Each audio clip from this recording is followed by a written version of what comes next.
मोहतरम नाजरीन व सामीन अस्सलाम वालेकुम and welcome to my channel AMC info. आज का क्वेश्चन है, किन मरीजों को चुकंदर से परहेज करना चाहिए। BBC के मुताबिक साइंसदानों और माहिरीन गज़ा ने 1000 गज़ाई अशिया के तज्ज़िया के दौरान जिन गज़ाई अशिया को सबसे ज़्यादा नंबर दिए, इनमें बादाम, तुख्मे बालंगा और कद्दू के बीज की वीडियोस पहले ही अपलोड हो चुकी हैं। अगर आपने इन्हें नहीं देखा तो मेरे चैनल पर जाकर हेल्थ इन्फो प्ले लिस्ट में आप ये वीडियोस देख सकते हैं। और आज बारी है चुकंदर की, जिसने 100 में से 70 नंबर हासिल किए हैं। दोस्तों, हमारे यहाँ भी चुकंदर इस्तेमाल होता है, गाँव देहात में बतौर सालन और शहरों में ज्यादातर बतौर सजावट। इसके पत्ते आमतौर पर बड़ी बेदर्दी से मरोड़ कर फेंक दिए जाते हैं, हालांकि गजाई एतबार से ये चुकंदर से भी ज्यादा अहम होते हैं। अमरीकी माहिरीन गजा के मुताबिक चुकंदर में बेशुमार विटामिन और मिनरल्स पाए जाने के साथ साथ इसमें कैलोरीज भी कम होती हैं। फॉलिक एसिड और मैग्नीज से भरपूर चुकंदर में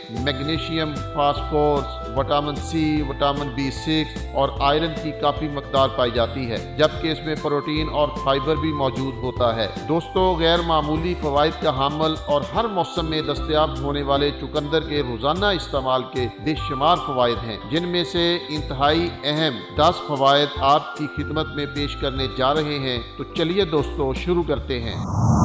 नंबर 1, हाई ब्लड प्रेशर के मरीजों के लिए चुकंदर का इस्तेमाल नहायत मुफीद साबित होता है। चुकंदर में मौजूद नाइट्रेट हजम होने के बाद खून में मिलकर नाइट्रिक ऑक्साइड की शक्ल इख्तियार कर लेता है, जिसकी वजह से शरियानों में खून की गर्दिश आसान हो जाती है। चुकंदर के इस्तेमाल के 6 घंटों तक हाई ब्लड प्रेशर की शिकायत नहीं होती, इसलिए चुकंदर का रोजाना इस्तेमाल दोस्तों इंसान को ब्लड प्रेशर के मर्ज से बचाता है। दोस्तों, उम्मीद है आपने अब तक सब्सक्राइब और लाइक बटन को प्रेस कर दिया होगा। बहुत शुक्रिया। नंबर 2, चुकंदर खिलाड़ियों के लिए बहुत ही एक अच्छी गज़ा है। इसके इस्तेमाल से इनके जिस्म में 20% ज्यादा ऑक्सीजन मिलती है। इसमें मौजूद नाइट्रेट इंसानी जिस्म के सेल को मजमूई तौर पर ताकत बख्शते हैं, जिससे कुव्वत मदाफत में भी मुस्बत तब्दीलियां आती हैं। इसलिए दोस्तों, कोरोना से लड़ने के लिए और जिस्म को मजबूत बनाने के लिए चुकंदर इस्तेमाल कीजिए और अपनी कुव्वत मदाफत बढ़ाइए। नंबर 3, आर्थराइटिस, कैंसर, मोटापा, दिल और जिगर की बीमारियों के बायस अगर हाथ, पांव और जोड़ों में सूजन हो जाए तो दोस्तों चुकंदर के इस्तेमाल से इसका इलाज मुमकिन है। इसके इस्तेमाल से गुर्दों की बीमारियों में भी अफाका होता है।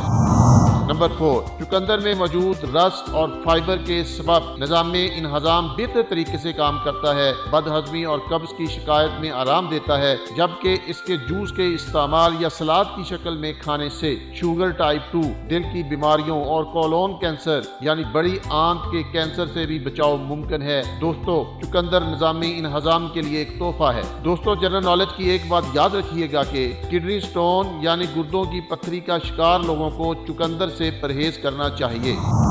नंबर 5, कमजोरी के बगैर अगर वजन गिराना चाहते हैं तो चुकंदर के जूस का रोजाना इस्तेमाल शुरू कर दें। वजन कम करने के साथ इसके मजमूई तौर पर सेहत पर बहुत ही अच्छे असरात ज़ाहिर होते हैं। सलाद के तौर पर इसके इस्तेमाल के बाद बार बार भूख का एहसास खत्म हो जाता है, जबकि मतलूबा ग़िज़ाइयत भी पूरी मकदार में इंसानी जिस्म को मिल जाती है। लिहाजा दोस्तों, चुकंदर खाइए और वजन घटाइए। नंबर 6, नाइट्रिक ऑक्साइड की बदौलत खून की शरियानें खुली होती हैं। इससे मसल को ज्यादा ऑक्सीजन मिलती है, जो कि जिस्मानी तवानाई को देर तक बरकरार रखने में मदद देती है। एक तहकीक के मुताबिक चुकंदर का जूस निकाल कर पीना सख्त जिस्मानी कामों के लिए तवानाई बढ़ाता है। इसलिए दोस्तों, चुकंदर खाइए और जिस्मानी ताकत बढ़ाइए। नंबर 7, मसल को ज्यादा ऑक्सीजन की फराहमी के साथ साथ चुकंदर दिमाग को भी ज्यादा ऑक्सीजन पहुंचाता है, और इसके लिए भी चुकंदर को सलाद या जूस की शक्ल में इस्तेमाल करना फायदेमंद है। लिहाजा दोस्तों, चुकंदर खाइए और हाफजा बढ़ाइए। दोस्तों, आगे बढ़ने से पहले मजीद ऐसी इंटरेस्टिंग और इन्फॉर्मेटिव वीडियोस देखने के लिए मेरे चैनल को सब्सक्राइब करके AMC इन्फो के मेंबर बन जाएं। नंबर 8, इस सब्जी में एंटीऑक्सीडेंट्स की मकदार बहुत ज्यादा होती है, जो जिस्म में गर्दिश करने वाले फ्री रेडिकल्स के नुकसान से बचाती है और हमें जानलेवा अमराज से तहफ़्फ़ुज़ मिलता है। नंबर 9, खवातीन के डॉक्टर्स हामला खवातीन को चुकंदर खाने का मशवरा देती हैं, क्योंकि इसमें बड़ी तादाद में आयरन मौजूद होता है, जो रेड ब्लड सेल्स बनाने में मददगार साबित होता है, और अक्सर खवातीन के अंदर इनकी कमी हो जाती है। लिहाजा दोस्तों, चुकंदर खाइए और खून को बढ़ाइए। नंबर 10, چقندر کا رس یرکان کے لیے بھی بہت مفید ہوتا ہے، جبکہ شوگر کے مریضوں کو چقندر کم مقدار میں استعمال کرنا چاہیے۔ دوستو یہ مضمون عام معلومات کے لیے ہے جو کہ مستند ذرائع سے حاصل کی گئی ہیں۔ دوستو اس حوالے سے اپنے معالج سے بھی ضرور مشورہ کر لیں۔ دوستو کمنٹس کر کے مجھے اپنی قیمتی تجاویز سے لازمی آگاہ کیا کریں۔ ویڈیو اچھی لگے تو شیئر کرنا نہ بھولیں۔ خدا آپ اور آپ کے پیاروں کا حامی و ناصر ہو۔ خدا حافظ۔